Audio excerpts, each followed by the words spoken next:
Assalamualaikum warahmatullahi wabarakatuh. Selamat pagi murid-murid, salam sejahtera untuk kita semua.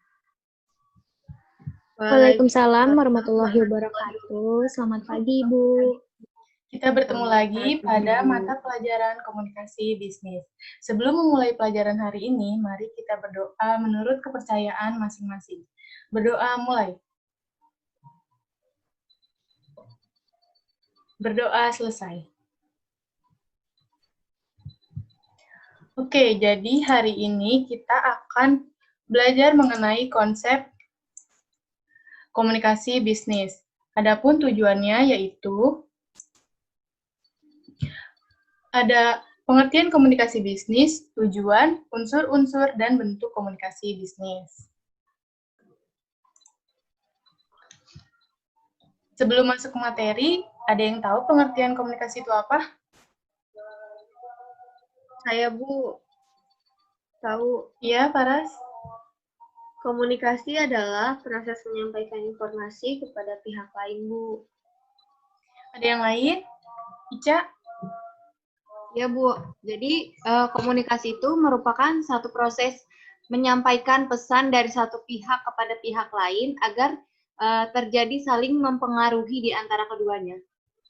Ya, bagus, Ica. Ada yang lain? Saya, Bu. Komunikasi adalah proses pengiriman dan penerimaan informasi atau berita antara dua orang atau lebih untuk saling mengerti satu sama lain. Terima kasih, Risma dan Ica juga Paras. Semua jawaban kalian benar. Ibu simpulkan ya. Jadi, komunikasi itu diambil dari bahasa Inggris, yaitu communication. Dari bahasa Latin, communicare, yang mempunyai arti berbagi, berpartisipasi, dan memberitahu. Komunikasi diartikan sebagai proses berbagi atau menyampaikan informasi antara individu atau kelompok yang melakukan aktivitas tersebut. Selanjutnya ada pengertian komunikasi bisnis. Komunikasi bisnis dapat diartikan sebagai komunikasi yang terjadi di dalam dunia bisnis. Nah, contohnya di sini komunikasi antara atasan dengan bawahan, antara penjual dengan pembeli, antar karyawan, dan masih banyak lagi. Di sini ada pengertian komunikasi bisnis dari beberapa para ahli. Bisa dibaca sendiri ya, anak-anak. Ada yang ingin ditanyakan? Saya mau tanya, Bu, maksud dari komunikasi verbal dan non-verbal itu seperti apa ya? Jadi, komunikasi verbal itu komunikasi yang menggunakan lisan dan tulisan, sedangkan komunikasi nonverbal itu komunikasi yang menggunakan bahasa tubuh. Misalnya, kita menggelengkan kepala, melipat tangan, atau melambaikan tangan, itu termasuk nonverbal. Seperti itu ya, Vira. Bu, terima kasih. Lanjut ya, di sini ada tujuan komunikasi bisnis. Ada 3. Yang pertama, memberi informasi yang berkaitan dengan dunia bisnis kepada pihak lain. Yang kedua, memberikan persuasi atau ajakan yang berkaitan dengan dunia bisnis kepada pihak lain. Dan yang terakhir, melakukan kolaborasi atau kerjasama bisnis antar seseorang dengan orang lain. Melalui jalinan komunikasi bisnis tersebut, seseorang dapat dengan mudah melakukan kerjasama bisnis. Ada yang bisa memberikan contoh dari ketiga tujuan ini? Coba, Risma. Saya, Risma, ingin memberi contoh, yaitu misalnya memberi informasi. Itu misalnya mempromosikan tentang produk yang sedang dijual. Tepat sekali. Ada yang lain? Saya, Bu. Contoh memberi persuasi itu misalnya bank yang mengajak nasabahnya untuk menabung. Paras ingin menambahkan? Saya ingin menambahkan, Bu, contoh melakukan kolaborasi itu misalnya iklan lembaga kursus dan les, Bu. Baik, terima kasih murid-murid. Semua jawaban kalian benar. Kita lanjut ya. Di sini ada unsur-unsur komunikasi bisnis. Yang pertama ada komunikator, yaitu orang yang menyampaikan pesan. Yang kedua, pesan atau informasi yang disampaikan, berupa pernyataan, pendapat, berita, atau lain-lain. Yang ketiga ada komunikan, orang yang menerima pesan. Yang keempat ada media atau alat bantu, yaitu alat yang digunakan untuk menyampaikan pesan seperti telepon, LCD proyektor, memo, surat, gambar, dan lain-lain. Yang kelima ada feedback, yaitu reaksi atau respon dari pihak yang berkomunikasi. Yang keenam ada enkode, yaitu proses pengantaran pesan. Yang ketujuh ada dekode, yaitu proses penerimaan pesan. Yang terakhir ada gangguan atau hambatan komunikasi, yaitu segala sesuatu yang mengganggu kelancaran komunikasi. Misalnya jaringan yang error atau jaringan sinyal yang putus-putus, itu termasuk gangguan. Sampai di sini paham ya? Paham, Bu.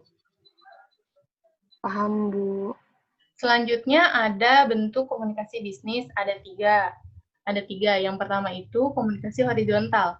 Komunikasi mendatar atau ke samping yang digunakan oleh dua pihak yang mempunyai level yang sama.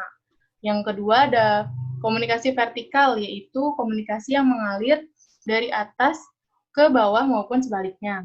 Dan yang terakhir komunikasi diagonal atau komunikasi silang, yaitu komunikasi yang berlangsung dari seseorang kepada orang lain dalam posisi yang berbeda.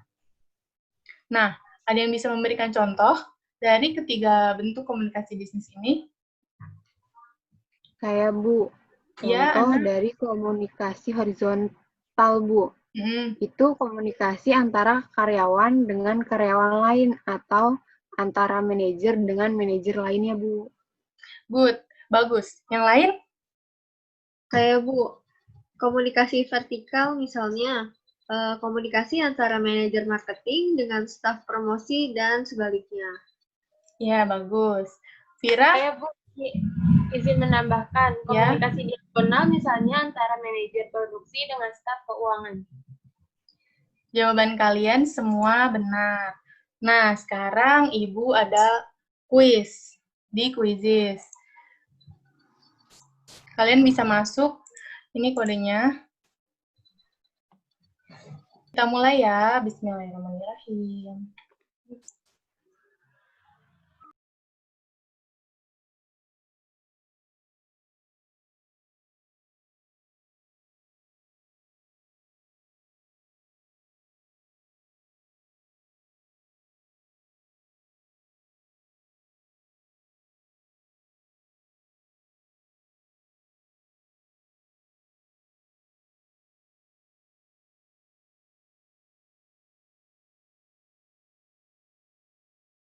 Wah, Vira pintar nih, dia udah selesai. Ayo yang lain jangan mau kalah sama Vira.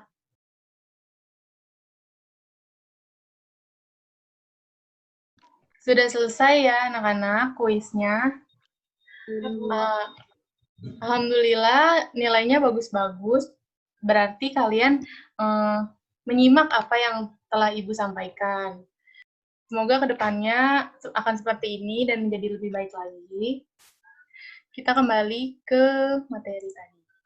Dari pelajaran hari ini, ada yang bisa menyimpulkan? Coba, Herlisa.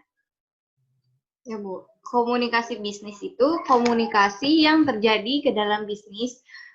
Di dalam bisnis, tujuannya ada 3, yaitu memberikan informasi persuasi, kolaborasi, dan info. Ya, bagus. Coba Risma tambahkan.